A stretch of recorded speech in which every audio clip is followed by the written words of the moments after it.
du Morne Rouge qui lui a dit, nous ne sommes pas de permanence appelés Saint-Pierre. Mais ça c'est notre vécu. Donc, c'est pas aux institutions qu'il faut faire confiance. Et les élus, quand ils ne sont pas au service du pouvoir colonial, même quand ils sont sincères, tout à l'heure, je disais qu'ils sont arrivés à faire sortir l'article 55, ils sont en minorité, ils n'ont pas les moyens de tout changer. Ils peuvent faire des petites victoires, mais l'appareil continue à faire son œuvre. Donc, les élus sont nécessaires, mais ils sont des appoints. Ce qui est nécessaire, c'est l'organisation, la mobilisation, les choix que les peuples, que les masses vont faire. Et c'est là que nous devons lutter contre un troisième travers, c'est celui de l'élitisme et la conception de la représentativité qui nous ont été imposées par l'Occident. Si j'ai pas de diplôme, si je suis pas dirigeant d'un parti, d'un syndicat, de ceci, de cela, je ne peux pas parler, je ne vais pas voir ce qui est bon, etc. Et je n'ai pas le droit de parler. Il nous faut nous bannir ces idées-là. Les élites, c'est nous tous. Oui, celui qui a un diplôme est une élite dans un domaine, mais chacun de nous est une élite. L'élite, c'est celui qui comprend, qui analyse et qui peut trouver des solutions. Alors, si les jeunes défavorisés se réunissent pour savoir comment sortir de leurs difficultés, ne seront-ils pas des meilleures élites que ceux qui font des colloques sur les problèmes de la jeunesse? Non, parce qu'ils connaissent, c'est eux qui vivent. Donc, si chacun dit, bon, on devrait faire ça, la pensée collective va produire des mesures. Alors, évidemment que ceux-là ne vont pas appliquer, mais on va se mobiliser. Je prends un exemple, peut-être que ce militant-là va écouter, je lui prie de croire que c'est en toute fraternité que je le dis. Quelqu'un qui est responsable d'une énorme organisation écologiste, qui a résonance internationale, rentre en brouille avec son mouvement parce qu'il n'a pas été choisi comme candidat dans une élection.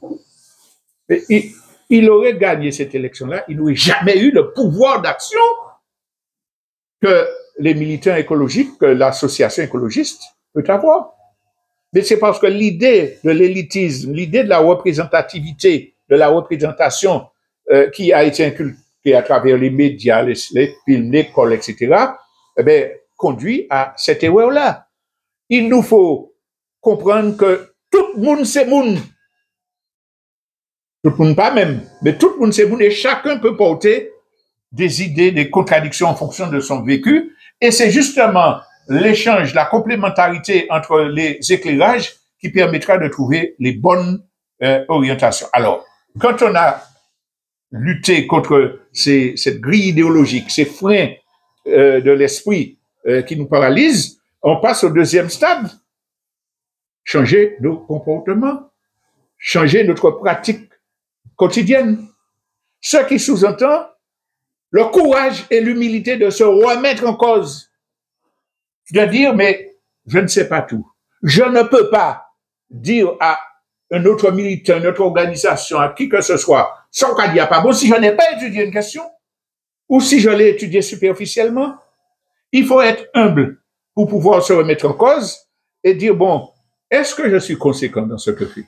Je lutte contre la domination du pouvoir colonial, contre la l'arrogance des suprémacistes expatriés, etc.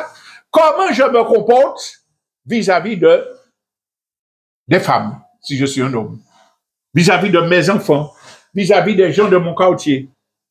On ne peut pas croire sa cohérence quand on dénonce les injustices, les inégalités, les mauvais comportements de l'autre, et puis quand soi-même, on les reproduit dans son entourage. Donc, mais nous sommes tous des êtres humains. Nous avons tous nos faiblesses. Nous tous avons des idées en contradiction avec ce que nous croyons, mais c'est en admettant que, bon, je dois admettre et je dois mettre en place un protocole pour changer les choses, pour pouvoir résoudre les contradictions au sein du peuple sur d'autres bases, avec d'autres analyses des divisions liées au syndrome de Lynch que ne représente plus.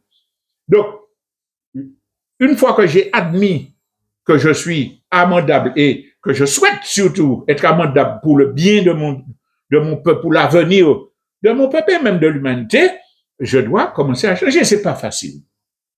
On rechute. Vous savez, les gens qui veulent abandonner la cigarette, ils arrêtent, ils reprennent. Mais oui, mais il faut qu'on soit conscient. Si on veut arrêter, ça prend du temps et il faut savoir se remettre en cause sur la durée.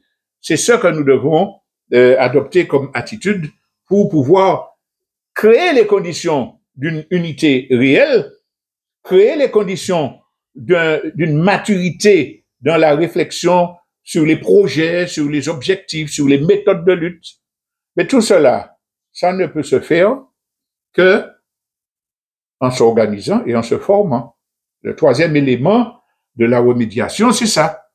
Je dois avoir un protocole individuel et collectif. Ça veut dire que je sais, j'ai identifié les barrages. Pour régler cela, il faut que je fasse ça, ça, ça. Et que je fasse des bilans. Collectivement, c'est plus intéressant parce que un soutient l'autre. Donc, il faut que je choisisse des structures où je puisse échanger. Je ne suis pas obligé d'être embrigadé dans un parti politique si je n'ai pas la même conception de ce parti-là, etc. Mais je me dois d'être organisé dans des espaces où on s'entraide, où on se corrige mutuellement, où on se fortifie mutuellement. Et donc, quand je disais que la question est ce que chacun et chaque organisation peut faire, c'est à cela que nous voulons aboutir. Ce que je peux faire, c'est me remettre en cause et m'amender. Ce qu'en tant qu'organisation, je peux faire, c'est admettre que nous avons des travers idéologiques nés de notre position de classe, souvent, mais nés surtout de la propagande occidentale.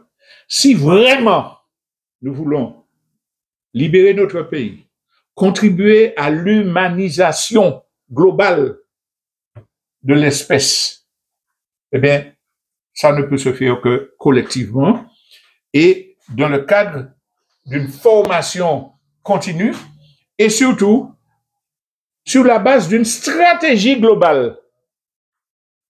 Il faut une stratégie globale. Je ne peux pas lutter contre le génocide par substitution si je ne réfléchis pas sur la question de comment organiser l'économie et la société pour qu'elle ait cohérence et solidité, pour qu'elle retrouve ses valeurs positives traditionnelles. Je ne peux pas. Il faut une stratégie. Et on revient à la chose de départ. On ne peut pas élaborer une stratégie tout seul dans un coin.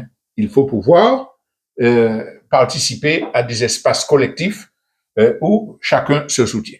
Donc, voilà le cadre que je voulais tracer. Je vous remercie de votre attention et nous nous retrouverons dimanche prochain pour une nouvelle séance d'échange.